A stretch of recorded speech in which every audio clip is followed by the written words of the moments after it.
Welcome back, guys, or if you're new to my channel, this is Automotive Anonymous. That's my 2022 Subaru Outback Wilderness, but this video really should be relevant for any of the 6th generation Subaru Outbacks from 2020 all the way to 2025, since that's now the last model year of this current generation.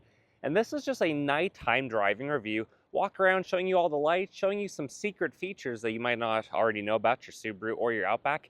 And I did the Forester, the 2025 generation, the new gen, the 6th gen, yesterday.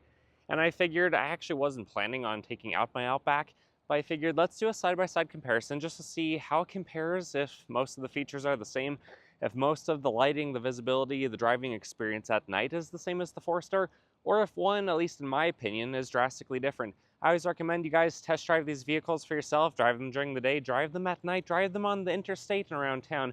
Make sure you guys make the right decision for you. And if you guys get anything out of this video today, please consider liking this video. Comment your thoughts and opinions below. Subscribe if you haven't already. Otherwise, let's get into it. And I'll try to keep it short, maybe 8 to 10 minutes, covering most of the same points from yesterday's video with the Forester, which I'll probably post these one and then this one the next.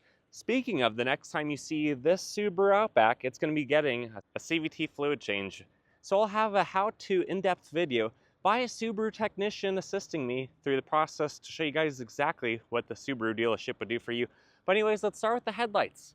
You can see, just like on the Forester, they go all the way to the fence. I'm also parked in about the same spot where some hooligans made some tire tracks around here. But the low beams, they do really good. Pretty wide, you can see it really sticks out pretty far. And then the fog lights are also on, which the fog lights basically are just this extra bubble up to about right there. If you guys can see that, when we turn those off, the headlights basically start from that point. But the daytime running light, the turn signal light, everything, it's actually lit up really well. And if we come around to the back, the taillights are pretty bright too. But I'm gonna hop inside, I'm gonna show you some of the interior lights and show you some tricks. You can also see the LED lighting back there is pretty nice as well. So getting inside of here, turning on the high beam, you can see it basically just increases the focal point, makes it higher, makes it more centered, and overall, again, super bright. Subaru LED headlights are fantastic. All right, so this is what's lit up on the interior. Just like the Forester, I have it not super high on the dashboard, so that's about as low as everything gets. That's about as bright as everything gets, basically identical to the Forester. If we come in here, you can see that mine has LED lighting throughout. I have the one over the hatch, though, turned off right now. So when I close the door, that'll turn off. You can see mine doesn't have LED lighting right there, it just has incandescent. So not my favorite, but it's brighter than it needs to be. Again, this is the high beams right here. Pretty bright, for being honest. Good visibility, especially on the front half. I do have 35% tint, which is what's legal on the front windows. And then it's the factory, like 2025 on the back. You can't really see anything out on camera, but I can see out in person. And then when I open up my tiny little sunroof, again, it doesn't really show on camera, but you're not really, you know, gonna see a lot out of there at night anyways. So let's try some tricks. Something that I did in the other one. I'm gonna go to auto vehicle hold. I'm gonna go into reverse. I'm gonna stop it, which also, this is the backup camera. Not nearly as nice as the Forester. It's actually really grainy, but some of that's probably added through the dirt. Also, when you go into reverse, X mode pulls up. My Wilderness obviously has the 2 stages versus the 1. But interesting. So my Outback won't let me go auto vehicle hold into reverse like it did on the Forester. Maybe yours will if yours is newer. I'm not sure if they changed out the software, but that's kind of interesting. Oh, that is so strange. It's lit up auto vehicle hold. Oh, is it my seatbelt? Sorry guys, this is a real-time demonstration. Okay, so that worked. Now if I take off my seatbelt, you notice that the electronic parking brake turned on and I can get out of the vehicle. This is all CGI, of course. Nothing's really happening that shouldn't be happening, but the vehicle is in drive and it has auto vehicle hold. So you're not really gonna see anything different. Here, let me see if I can get into reverse and show you the tail lights so that you know exactly what it looks like behind your Outback, because it's kind of like looking at the back of your head. You never actually know what you look like. Okay, so we are in reverse. Auto vehicle hold is on. E-brake is also on because of that maneuver. Yep, just like I speculated in yesterday's video, those are not LEDs, those are incandescents. So it looks kind of funky because you have these really nice LED, kind of like the boomerang sort of, or the Nike check mark. And then you have this incandescent right there, and then the turn signal next to it. Anyways, guys, let's take this on the road. Let's see how it drives. But before we do, let me show you what my LED light bar looks like. When I installed that about a year ago, and I have a video on it, I also have a discount link. It's Knob's site, code is anonymous, 20% off if you guys are interested. And some really cool LED lighting. I was planning to tweak it and adjust the height, but I never did, just because, like a lot of things, you get it 90% of the way done and you never touch it again. But if I go into park and I turn that on, I just have the switch hidden in my panel. This is what one of the lights looks like, the white. This is what the orange. It's mostly just a party trick. I don't go off-roading, so I don't really have any functional purpose for using that, but it's there if you want it. Anyways, I'm gonna get onto the road, show you guys what it's like to drive this at night, and then we'll wrap it up with maybe some highway driving to finish this thing up. Quick video interruption. I just got home and realized that I didn't try the test to where I turn off the lighting stock, put it into drive, and see if the headlights turn on like they did in the Forester.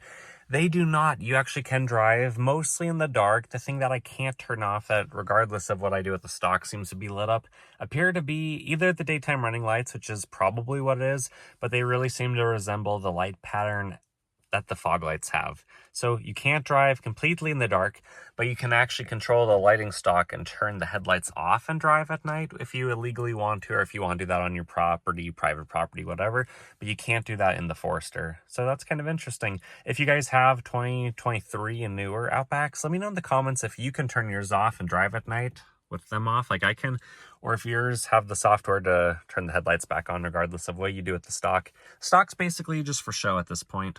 This is also pretty cool. I'm on a random side street of a neighborhood, and here are the steering responsive headlights in action. Okay, so it didn't seem to work going really slow or coming from a standstill, but maybe I can get them to work right here.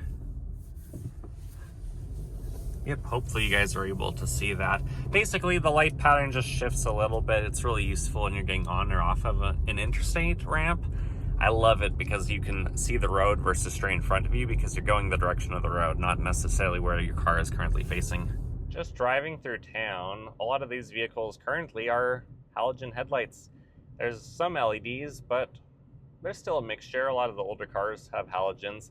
LEDs seriously make such a difference though. I really hope you guys get the opportunity to drive one of these at night. If you don't own one yet and you are considering it, the Subaru LED headlights, which are now standard on every model across the board, part of that is so that they can claim their top safety pick ratings, because if they have that as an optional option, basically, they can't claim that. It has to be a standard equipment.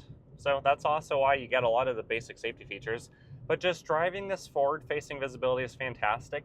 I love that Subaru's dashboard and the hood, especially with the Boxer engine design, it all goes into low center of gravity and really good visibility. You drive a Toyota truck, your dashboard and your hood is like a half foot higher, and that seriously cuts so much into your vision, because if I only have maybe a foot and a half of vertical height right here and you lose a third of that, you're losing a third of your vision. The side windows, I really wish you guys could see what I can see. They are better in person than on camera. The Forester does have better visibility though. The windows are just taller. You sit a little bit higher in general than in an Outback, and it is just better. Does that mean this is bad? Absolutely not. I can see right down the center rear view mirror, which having the auto dimming mirrors is such a game changer. I would never want to own a vehicle without those at this point. If I could, pick, if that's an option anyways. But visibility is just fantastic. It's comfortable, just like a lot of you guys know, if you're driving something like a Subaru Outback with a 9-foot wheelbase, it's surprisingly quiet, it's surprisingly cushy and absorbs a lot of the ruts in the road, and you're just gonna have a good time. And visibility all around on this vehicle is really nice. Also, in the quietness of night, I'm not really hearing any squeaks and rattles and creaks. The overall experience of this is pretty nice. I'm almost out of the country, but I thought this would be interesting. Look at how bright my headlights are reflecting off of that chrome bumper, and I can hardly see the headlights behind me because of the auto dimming mirrors. Sure, those are halogen headlights right behind me from what looks like a first generation Tundra, but still, it's pretty cool to not really be that affected by those vehicle headlights like my older cars used to be as well. Which, by the way, I was just thinking about this and I realized This Outback, which I've had for over 3 years, which is the longest I have had any vehicle, it's actually the first vehicle that I have owned that had LED headlights. Shortly after getting this car, we did upgrade the LED headlights on my wife's old car, and since then I've had my 23 Miata that had LED headlights, and her Forester has LED headlights, but I hadn't realized that I've only been spoiled with these for the last 3 years. Prior to that, having halogens, they were just awful. With all the nighttime driving that I do, getting out into the country, going to my real day job early in the morning, after having LEDs, I just don't want to go back. I think the worst nighttime driving experience that I ever regularly had was back in the day. I had an LS1 Trans Am a couple years ago before I started making any YouTube videos.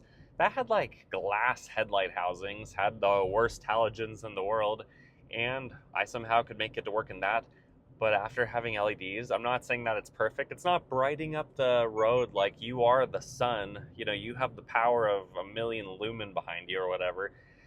They're just a lot better than the halogens. You can see maybe 100 feet further out. So if you are in an area that has a lot of deer, has a lot of animals crossing the road, and like I will see shortly as I get back out into the country on my way home and everything, you want to have good visibility. You want to have good headlights. And although this might not be the best vehicle in the world for that, I'm sure it's in the top 10%, there's just not really a whole lot that's better than this in my experience. So you don't need a Subaru, but you do need LED headlights. You need a vehicle that has good visibility, and that's going to make driving easy at night. You can also probably tell on camera, there's not really any glare on the windshield. I've driven some cars, I think the current generation Corolla, I was crying about that in that review because you had so much drastic glare off of like the angles of it, at least during the daytime or the early morning when I was filming that. It was weird. There's not really a whole lot of glare. Sometimes you might see your arm reflection or something on the driver's side window, but there's just not a whole lot. And overall, it's a pretty nice cockpit, I think, for driving at night, which I don't love driving at night, but you do what you gotta do, I guess. All right, guys, I'm finally out into the country, at least the start of it, and the headlights make the road look super lit up, and it kind of is, but I think it's not fairly represented. I think the camera makes it look more lit up than it is, because the camera's trying to capture light. That's how it sees and, you know, checks anything out. But maybe I'll take, looks like there's a side street right here. I'll take this, which will probably be even darker off of the main highway road. Yeah, on camera it looks really bright. Here are those high beams. Yeah, I can't complain too much about having this. Now imagine just half the light output. And then driving one of these. It's one of those things where you're not going to want to go back. Kind of like if you're deciding which powertrain or which engine to buy in a certain vehicle, if you know you're not going to buy the bigger, more powerful engine, don't even test drive it, because it's going to make the regular one not feel very impressive anymore. And that's kind of how these are. They're just really good.